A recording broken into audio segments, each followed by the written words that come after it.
Hey, this is Brooke, functional medicine dietitian specializing in fertility, and this is the Fertility Dietitian podcast, where I help you uncover the barriers that are preventing you from optimizing your fertility and teach you how to work with your body to finally take home a healthy baby.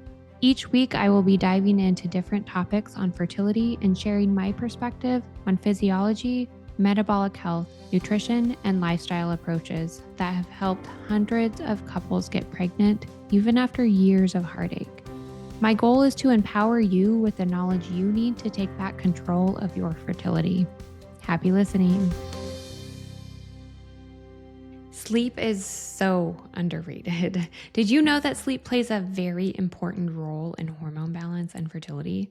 Sleep is a major foundation for fertility and something I'm constantly talking about with my clients. The harsh reality is that only 44% of Americans are getting good sleep, with most getting about 6 hours per night. That is not good for our health or certainly not our fertility. Sleep is a time for our body to rest and repair itself. Our body goes through major detox processes with our organs, including our brain, and our cells are repaired during this essential rest time. So if we aren't getting enough or the quality of our sleep is poor, our body takes more energy away from supporting fertility because it continues to work at these processes during the day. We know that poor sleep doesn't only negatively impact fertility, but immune function, hormone balance, mood, and appetite, all of which also impact fertility, right? So you may have heard of our circadian rhythm, but our circadian rhythm is something to get to know when we're talking about improving sleep. It's influenced by light exposure, so directing our sleep cycle and regulating our reproductive hormone production is a big part of our circadian rhythm.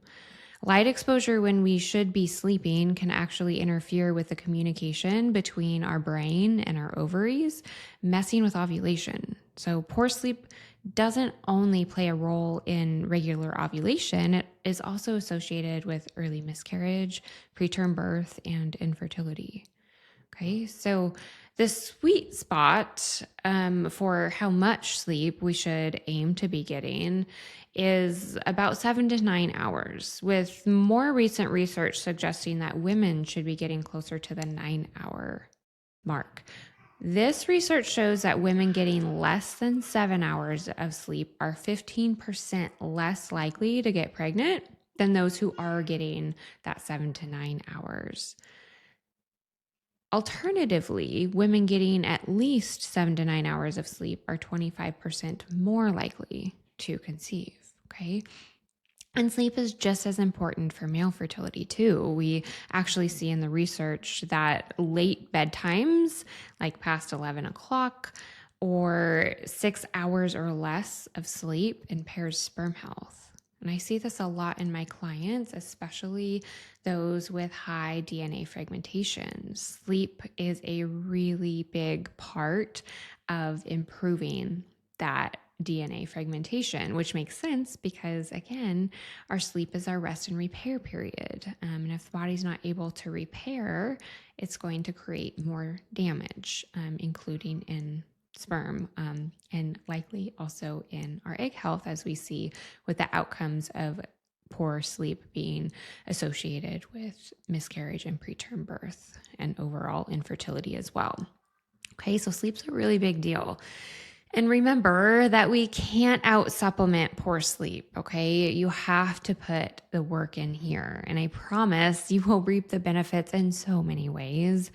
So you might be wondering how do we improve this sleep?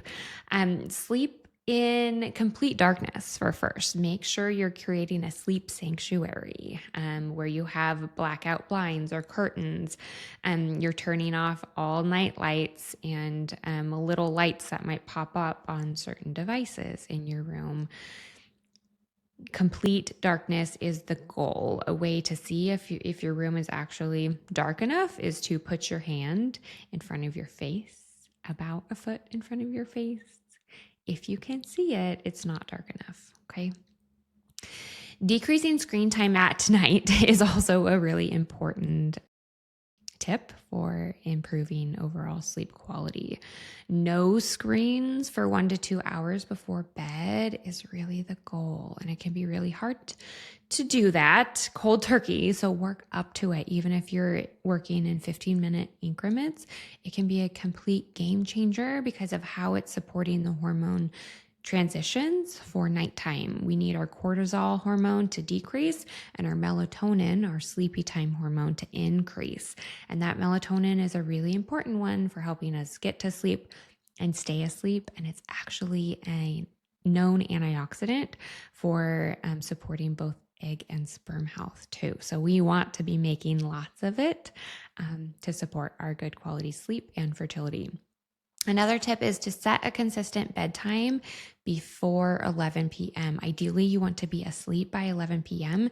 to optimize those detox processes that your body is needing to work through. Those detox processes are very much tied to our circadian rhythm, and being asleep by 11 is ideal for all of that to work optimally. Okay. Moving your body daily can be supportive too. And this doesn't mean HIIT workouts all of the time, but going for walks can be part of it. Stretching, doing a yoga routine, doing some weightlifting can all be really supportive for sleep. Obviously, movement as a whole should be individualized. But those can be some really supportive things. Doing like a stretching or yoga routine as part of your bedtime can be really supportive as well. Getting natural light first thing in the morning is really, really helpful for our sleep at nighttime because of the way that it supports our circadian rhythm, right? Our circadian rhythm is responding to light exposure. So if we are going outside to get that natural light first thing in the morning before getting on screen time, before turning on those artificial lights, it can be a game changer for sleep. Okay. And then creating a wind down routine is also a really helpful way to improve sleep. It gets your body ready, supports that hormone transition to increase melatonin. This can look different for many people, but we can think about brushing our teeth, washing our face, maybe taking a bath, reading a book, listening to some calming music, journaling, just chatting and communicating with your partner, dimming lights. All of those things can be part of a wind down routine to support the quality of the sleep that you're getting. But just know that prioritizing sleep is so essential for optimizing fertility. And if sleep continues to be a challenge despite working on these tips, consider digging deeper. Your health and your fertility truly do depend on it. Okay. And you don't have to figure it out all on your own. I would love to support you. Thank you for listening to this episode of the Fertility Dietitian podcast. If you enjoyed it, please leave a review to let me know what topics you want more of or less of.